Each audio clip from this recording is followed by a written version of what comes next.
Party का इतिहास बहुत पुराना नहीं, इसकी मूल सोच उसी जनसंघ के इर्द गिर्द घूमती है जिसकी स्थापना 1951 में श्यामा प्रसाद मुखर्जी ने की थी। वही जनसंघ आगे चलकर भारतीय जनता पार्टी के रूप में सामने आया, जिसके पहले राष्ट्रीय अध्यक्ष बने अटल बिहारी वाजपेयी, जिनकी लाल कृष्ण आडवाणी और मुरली मनोहर जोशी के साथ अच्छी बनती थी, जिसकी वजह से देश की राजनीति में एक नारा खूब मशहूर हुआ था, बीजेपी के 3 धरोहर अटल, आडवाणी, मुरली मनोहर। इन तीनों ही नेताओं को बीजेपी की त्रिमूर्ति भी कहा जाता था, लेकिन तीनों दिग्गज नेताओं की मौजूदगी के बावजूद लोकसभा चुनावों में बीजेपी को कभी पूर्ण बहुमत नहीं मिल सका। ये काम किसी नेता ने किया तो वो है नरेंद्र मोदी, जिनके नेतृत्व में बीजेपी ने एक बार नहीं लगातार 2 बार पूर्ण बहुमत की सरकार बनाई, लेकिन इसके बावजूद राजीव गांधी का महारिकॉर्ड नहीं तोड़ पाई। राजीव गांधी का वो महारिकॉर्ड जो आज तक नहीं टूटा। क्या पीएम मोदी तोड़ पाएंगे राजीव गांधी का महारिकॉर्ड? जी हाँ, आज ये बात हम इसलिए कर रहे हैं क्योंकि साल 2014 और 2019 के लोकसभा चुनाव में बीजेपी को पूर्ण बहुमत दिलाने वाले नरेंद्र मोदी के सामने अब एक और लोकसभा चुनाव आ रहा है, जहां बीजेपी और विपक्ष के बीच तगड़ी टक्कर देखने को मिल सकती है। क्योंकि इस बार मोदी का मुकाबला जहां 28 विपक्षी दलों की फौज के साथ मैदान में उतर रहे इंडी गठबंधन से है, तो वहीं दूसरी तरफ राजीव गांधी का महारिकॉर्ड तोड़ने की चुनौती भी होगी, क्योंकि इस बार ये हवा चल पड़ी है अब की बार 400 पार। अब की बार 400 पार, 400 पार, 400 पार, 400 पार।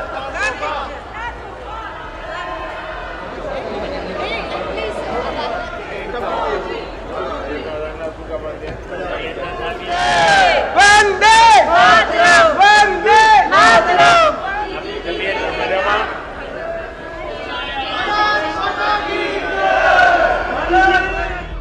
दुबई में लग रहे बार बार मोदी सरकार अब की बार 400 पार के नारे बता रहे हैं कि मोदी पर देश का भरोसा किस कदर बढ़ता ही जा रहा है। हाल ही में हुए विधानसभा चुनावों में 3 राज्यों में प्रचंड जीत मोदी पर बढ़ते इसी भरोसे का सबूत है, जिसके दम पर मोदी ने भी ललकारते हुए कह दिया कि जीत की इस हैट्रिक ने 24 की हैट्रिक की गारंटी दे दी है। जानता है कि जब भारत आगे बढ़ता है तो राज्य आगे बढ़ता है, हर परिवार का जीवन बेहतर होता है, इसलिए वो बीजेपी को चुन रहा है, लगातार चुन रहा है।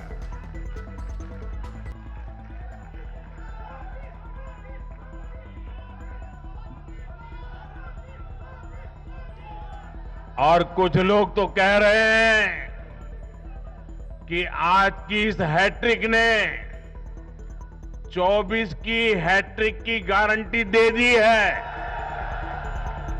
जिस तरह से देश की जनता अब की बार 400 पार का नारा दे रही है, तो वहीं दूसरी तरफ पीएम मोदी भी 24 में जीत की गारंटी का दावा कर रहे हैं। ऐसे में सबसे बड़ा सवाल ये है कि क्या 2024 में पीएम मोदी पूर्व प्रधानमंत्री राजीव गांधी का वो महारिकॉर्ड भी तोड़ पाएंगे जिसे आज तक कोई नहीं तोड़ पाया। ये महारिकॉर्ड है लोकसभा में सबसे ज्यादा सीटें हासिल करने का। ये रिकॉर्ड कांग्रेस ने 1984 के लोकसभा चुनाव में बनाया था, जब इंदिरा गांधी की हत्या के तुरंत बाद चुनाव हुआ और कांग्रेस ने 544 में से 417 सीटों पर प्रचंड जीत हासिल की थी। ये एक ऐसा महारिकॉर्ड है जिसे आज तक कोई पार्टी नहीं तोड़ पाई। यहाँ तक कि मोदी के चेहरे पर लगातार 2 बार लोकसभा चुनाव में पूर्ण बहुमत हासिल करने वाली बीजेपी भी नहीं।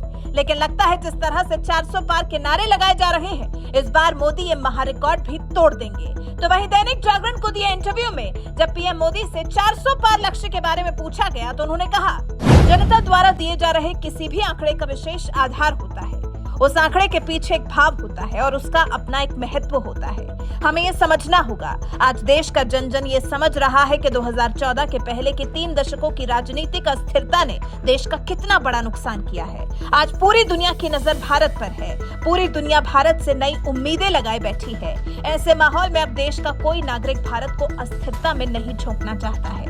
हमने देखा है, गाँव के लोग भी अक्सर कहते हैं कि कोरोना की भयंकर महामारी के दौरान अगर भारत में अस्थिर सरकार होती तो देश का क्या होता।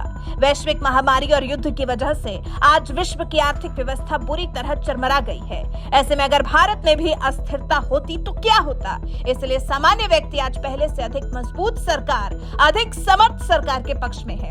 लोकतंत्र के लिए भी मजबूती बहुत आवश्यक होती है। साल 2024 के लोकसभा चुनाव से पहले भले मोदी को जिताने के लिए अब की बार 400 पार के नारे लग रहे हों, लेकिन पीएम मोदी कहते हैं, मेरे लिए सीटों की गिनती से ज्यादा जनता जनार्दन के दिलों को जीतना हमेशा से प्राथमिकता रहा है।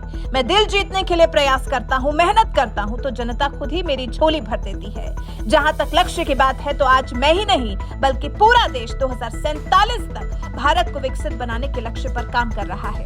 आज जो 18 से 28 साल के युवक युवती हैं, ये उनके जीवन का सबसे महत्वपूर्ण कालखंड है। वो अपने जीवन के सबसे महत्वपूर्ण समय में समृद्ध भारत के वाहक बने। उनके प्रयत्नों के आगे कोई भी रुकावट नहीं आए और रास्ते की हर बाधा हटे, यही प्रयास है। बीजेपी की ओर से भले ही 24 के लोकसभा चुनाव के लिए अब की बार 400 पार का नारा लग रहा हो, लेकिन पीएम मोदी मानते हैं कि उनके लिए ये आंकड़े मायने नहीं रखते।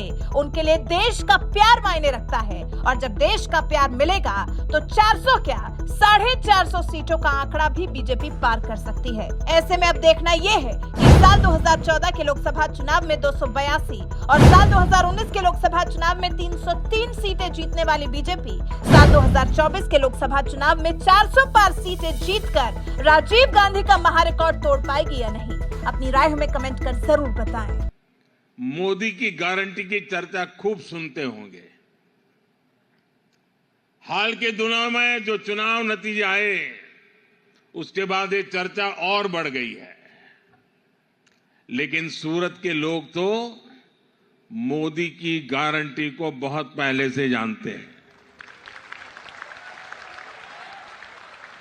यहां के परिश्रमी लोगों ने मोदी की गारंटी को सच्चाई में बदलते देखा है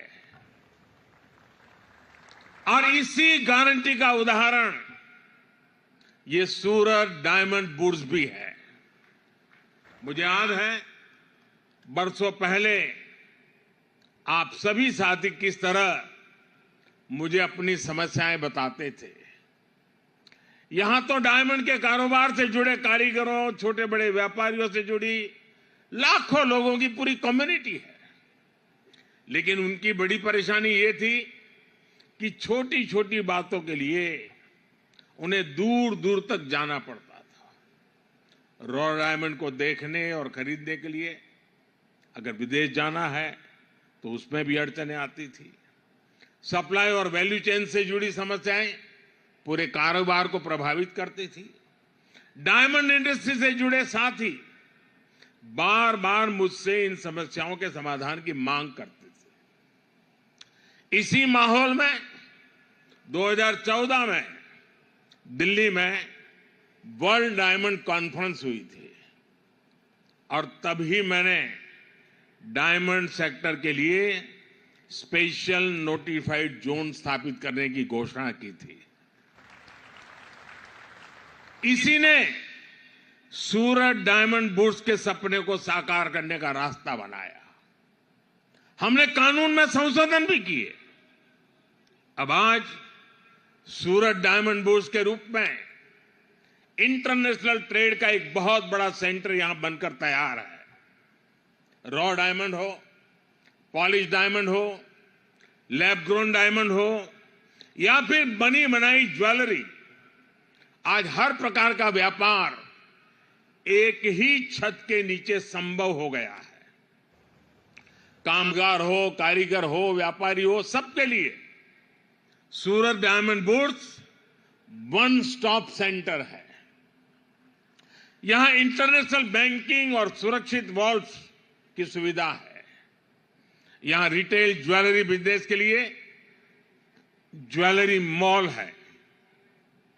सूरत की डायमंड इंडस्ट्री पहले से ही 8 लाख से अधिक लोगों को रोजगार दे रही है।